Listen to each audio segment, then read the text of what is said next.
សួស្តីអ្នកទាំងអស់គ្នាយើងបែកគ្នាយូរហើយជួបគ្នាម្ដងទៀតជាមួយនឹងវីដេអូអេពីសូតទី2នៅក្នុងរឿងបិសាចកាត់ឆ្មានឹងឯងហើយ admin ក៏សូមទោសផងដោយសារតែ admin ហ្នឹងគឺខានសម្រាយយូរបើសិនជាកន្លែងណាខុសឆ្គងអីគឺសូមអធិស្ឋានផងហើយ admin ក៏ចង់សុំទោសទុកជាមុនផងដែរសម្រាប់អេពីសូតនេះដោយសារតែចិត្តដល់កន្លែងល្អមើលហើយ admin ហ្នឹងគឺបញ្ចប់សាច់រឿងក៏ព្រោះថា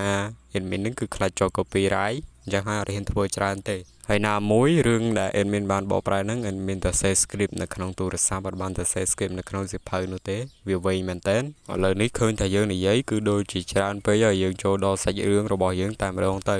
ចាប់ផ្ដើមសាច់រឿងមកយើងហ្នឹងក៏បានឃើញ Mahiru និយាយទៅកាន់អាឆ្មា Guru ថាខ្ញុំហ្នឹងគឺចង់ទៅវាយឯងឲ្យស្លាប់នោះទេក៏ប៉ុន្តែឆ្មា Guru វាបានតបទៅកាន់ Mahiru វិញថាកុំនិយាយស្លាប់ងាយពេកបើសិនជាគេស្លាប់ហ្នឹង Mahiru នឹងជាប់ទោសពីបទអក្រិតកម្មអីចឹងទៅទូពរបស់យើងក៏បានតបទាំងអស់សំណើវិញថាអីជាប់ទោសពីបទអក្រិតកម្មមិនក្រែងឯងជាបិសាចអីទៅប្តឹងនឹងមានន័យអីបន្ទាប់ពីពួកគេឆ្លោះគ្នាអស់ចិត្តហើយឆ្មា Guru ក៏បានប្រាប់ទៅកាន់តួបរដ្ឋានៅពេលដែលវានៅខ្លាចខ្លួនជាមនុស្សកុំឲ្យតួបរបស់យើងនឹងហៅឈ្មោះវាអីតួបរបស់យើងក៏បានតបទៅកាន់វាវិញថាហេតុអីយើងត្រូវដឹងឈ្មោះរបស់ឯងយើងគ្រាន់តែគិតថាឯងគឺជាឆ្មាទើបយើងហៅថា Guruគ្រាន់តែតួបរបស់យើងនិយាយពាក្យថាឈ្មោះ Guru នេះភ្លាមស្រាប់តែមានធម្មពលអ្វីមួយយ៉ាងហ្នឹងលេចចេញមកវាហ្នឹងគឺដូចជាចម្លែកខ្លាំងមែនទែនហើយអាឆ្មា Guru ហ្នឹងក៏បាននិយាយទៅកាន់តួបរបស់យើងវិញថាឯងនេះល្ងងណាស់ខ្ញុំប្រាប់ហើយថាកុំឲ្យហៅឈ្មោះខ្ញុំហើយ Mahiru តួបរបស់យើងគេនឹងគឺពិតជាភ្ញាក់ផ្អើលនឹងធម្មពលមិនមែនតើហើយគេនឹងក៏បានចាប់បង្ខំសួរឆ្មា Guru ទៅថាអាមិញភ្លឹកនឹងអីគេអត់យល់ក៏ប៉ុន្តែមើលទៅអាឆ្មា Guru វានឹងគឺដូចជាខ្ជិលមែនតើ Mahiru ក៏បាននិយាយទៅកាន់អាឆ្មា Guru ថាអើយឯនេះគឺឈប់ខ្ជិលទៅអាឆ្មានេះវៃគ្រូវាបាននិយាយថាវានឹងគឺនិយាយបញ្ចូលតួបរបស់យើងម្ដងគឺដូចជាវេទនាដល់ហើយមិនឲ្យវេទនាមិនដល់គ្នាកំពុងតែបញ្យល់ហើយMahiru យើងនឹងទៅកន្លោះគ្នាចុះកន្លោះគ្នាឡើងហើយគ្នារៀងកាយឆ្មាទុនខ្សោយផងហើយនៅពេលនេះឆ្មា Guru នឹងមិនអាចប្រាប់អ្វីច្រើនទៅកាន់ Mahiru បាននោះទេវានឹងគឺអាចប្រាប់បានត្រឹមថាបើសិនជាវានិង Mahiru មិនរួមគំនិតគ្នាទេថ្ងៃណាមួយពួកគេទាំងពីរនាក់នឹងស្លាប់តែម្ដងហើយ Mahiru តួបរបស់យើងក៏បាននិយាយទៅកាន់ឆ្មា Guru ថាលេចសាច់ណាស់ហើយរបស់យើងនឹងគឺត្រូវទៅរួមគំនិតជាមួយនឹងអាឆ្មាឯងវិញមូលហេតុហ្នឹងគឺមកពីឆ្មា Guru ហើយនិង Mahiru ហ្នឹងគឺជាម្ចាស់ហើយនិងកូនចៅហើយអញ្ចឹងហើយត្រូវឲ្យពួកគេរួមគំនិតគ្នានិងចេះសាមគ្គីគ្នាហើយបើមួយថ្ងៃគិតទៅឆ្លោះគ្នាអញ្ចឹងទៅធ្វើអីចាញ់ហើយអនាគត Mahiru គឺមិនធម្មតានោះទេអ្នកនរគ្នាមើលបន្តទៀតនឹងដឹងហើយបន្ទាប់មក Guru ហ្នឹងវាក៏បាននិយាយទៅកាន់តួបរបស់យើងថាតើវានឹងគួរនិយាយរឿងរបស់វាប្រាប់ទៅកាន់តួបរបស់យើងរបៀបណាទៅនិយាយទៅរឿងរបស់ Guru គឺវាអញញ៉ៃមែនតើអ្នកគ្នាពួកអីវាជាបិសាចហើយឆ្មា Guru វាអត់ដឹងនិយាយអីឲ្យទូពរបស់យើងស្ដាប់ឲ្យបានយល់ច្បាស់នោះទេដូច្នេះហើយវានឹងក៏បានលើកនៅរឿងបិសាចជញ្ជក់ឈាមចុះកិច្ចសន្យាជាមួយនឹងម្ចាស់ឲ្យ Mahiru ស្ដាប់បិសាចជញ្ជក់ឈាមពួកគេគឺផឹកឈាមម្ចាស់ពួកគេដែលបានចុះកិច្ចសន្យាហើយទោះបីជាការបញ្ជារបស់ម្ចាស់ពួកគេនឹងមានការលំបាកយ៉ាងណាក៏ដោយតែពួកគេនឹងគឺស្ដាប់ទាំងអស់ដោយគ្មានការស្ទាក់ស្ទើរឡើយហើយវាបានប្រាប់ទៅកាន់ Mahiru ថាតាមពិតទៅវានឹងក៏មានឈ្មោះរបស់វាផ្ទាល់ខ្លួនដែរក៏ប៉ុន្តែវាគ្មានរឿងស្អីទៅប្រាប់ Mahiru នោះទេនិយាយទៅអាឆ្មានឹងគឺនិយាយលយមែនតើអ្នកគ្នានិយាយឌឺមកឌឺ9ហ្មងដូចអ្នកខ្លាចចឹងហើយ Mahiru របស់យើងនឹងគឺមិនសូវយល់នៅអ្វីដែល Guru និយាយនោះទេហើយគាត់នឹងគឺឆ្ងល់ថាតើគាត់នឹងចុះកិច្ចសន្យាជាមួយនឹងអាឆ្មា Guru នេះតាំងពីកាលចុះកិច្ចសន្យាធ្វើជាម្ចាស់នឹងកូនចៅនឹងណាអ្នកគ្នាហើយគាត់នឹងក៏បានគិតបន្តិចទៅហើយគាត់នឹងក៏បានគិតថាប្រហែលជានៅពេលដែលគាត់ចុះកិច្ចសន្យាជាមួយនឹង Guru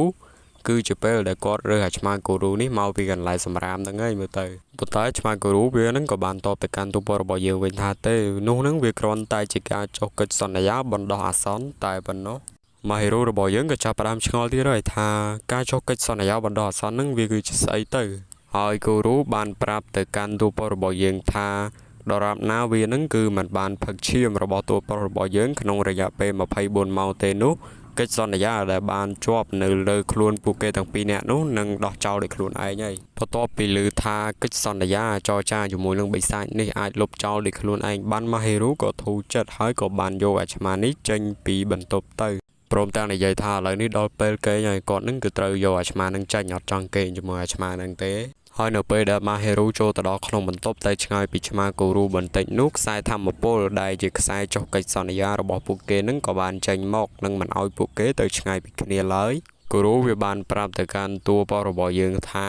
ពួកយើងនឹងគឺមិនអាចនៅឆ្ងាយពីគ្នាបានឡើយហើយគូរូវាក៏ធុញដែរដែលនៅជាមួយមនុស្សប្រុសនឹងរាប់ម៉ោងបែបហ្នឹងបើសិនជានៅជាមួយស្រីស្អាតហ្នឹងគឺមិនធុញនោះទេខូចមែនតើអាឆ្មាហ្នឹងបន្ទាប់ពីលើបែបនេះហើយ Mahiru អត់និយាយច្រើននោះទេក៏បានអូសក្បាលវាហ្នឹងគឺចូលទៅក្នុងបន្ទប់វិញតែម្ដងទៅព្រមទាំងយកម៉ាស៊ីនបោះសម្រាមហ្នឹងទៅបូមវាតែម្ដងនៅនេះដឹងមូលហេតុអីតួបរបស់យើងយកសម្រាមហ្នឹងយកម៉ាស៊ីនបោះសម្រាមហ្នឹងទៅបូមវាអត់មកពីវាហ្នឹងគឺញ៉ាំនំហើយបោះចោលកញ្ចប់ពេញហ្នឹងហើយវាញ៉ាំក៏ក្រិចមែនតើអាឆ្មាគូរូហ្នឹងហើយតួរបស់យើងខឹងមែនតើនឹងបានប្រាប់ទៅកាន់វាថាកុំឲ្យវាហ្នឹងញ៉ាំនំហែករាយប៉ាយពេញហ្នឹងហើយគូរូវានឹងក៏បាននិយាយទៅកាន់តួរបស់យើងទាំងម៉ាស៊ីនជាប់ក្បាលថាលោកនឹងគឺកំពុងតែធ្វើបាបសត្វដ៏គួរឲ្យស្រឡាញ់មួយហើយតើលោកដឹងអត់ហើយមើលសត្វគួរឲ្យស្រឡាញ់យាយមកឡើងឌឺហើយគូរូនឹងវានឹងគឺឆ្ងល់មែនតើថាម៉ាក់ប៉ារបស់តួរបស់យើងបាត់ទៅណាហើយវានឹងគឺចង់ឃើញម៉ាក់ប៉ារបស់តួរបស់យើងណាដោយសារតែឃើញម៉ាក់ប៉ារបស់តួរបស់យើងអត់ដែរនៅផ្ទះទេគឺវាឆ្ងល់មែនតើ Mahiru ក៏បាននិយាយថាម៉ាក់របស់គេនឹងគឺបានស្លាប់យូរហើយដោយសារតែជួបគ្រោះថ្នាក់ចរាចរណ៍ហើយនៅពេលដែលកំពុងតែធ្វើបុណ្យសពរបស់ម្ដាយរបស់តួរបស់យើងនោះគឺតួរបស់យើងកំសត់មែនតើ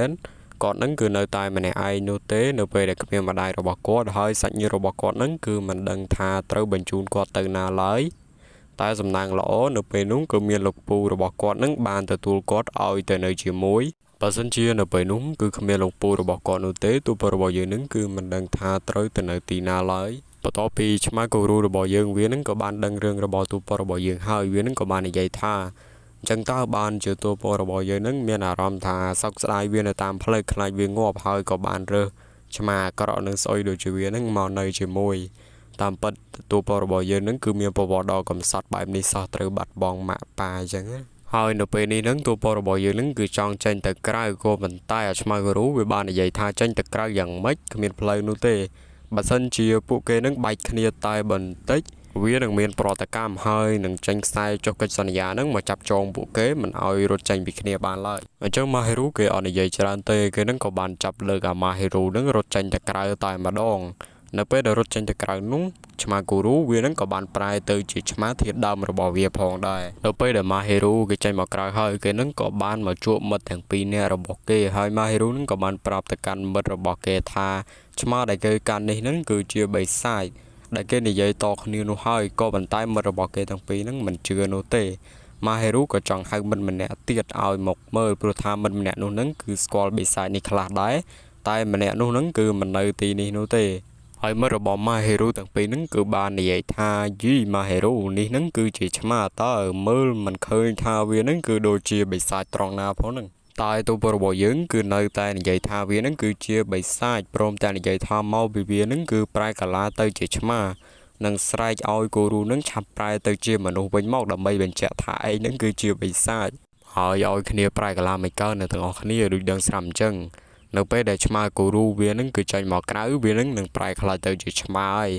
ហើយនៅពេលដែលវាចូលកន្លែងងងឹតវានឹងប្រែខ្លាចទៅជាមនុស្សហើយវានឹងគឺប្រែកាឡាមកជាមនុស្សនឹងនៅពេលដែលមេឃយប់តែប៉ុណ្ណោះហើយមិត្តរបស់គេនឹងគឺមិនជឿឡើយព្រមទាំងនិយាយថាមកពី Mahiru អីនឹងគឺធ្វើការតែម្នាក់ឯងនឹងគឺច្រើនខ្លាំងពេកហើយទៅបែកឃើញឆ្មានឹងថាជាបិសាចអញ្ចឹងហើយមិត្តទាំងពីររបស់គេនឹងយល់ថា Mahiru នឹងប្រហែលជាបែកហើយកុំឲ្យ Mahiru នឹងធ្វើការតែម្នាក់ឯងច្រើនពេកអីប្រយ័ត្នបែកខ្លាំងជាងនឹងអញ្ចឹងទៅហើយទូពរបស់យើងនឹងគឺមិនដឹងថាពយល់មិត្តភ័ក្តិគាត់របៀបណាទៀតនោះទេឲ្យជឿគាត់នៅពេលទូពរបស់យើងកំពុងតែនិយាយនោះគាត់នឹងក៏បានក្រឡេកទៅក៏ឃើញស្រមោលអ្វីម្យ៉ាងគឺដូចជាបិសាចអញ្ចឹងហើយស្រមោលនោះក៏បានរត់គេចបាត់ទៅ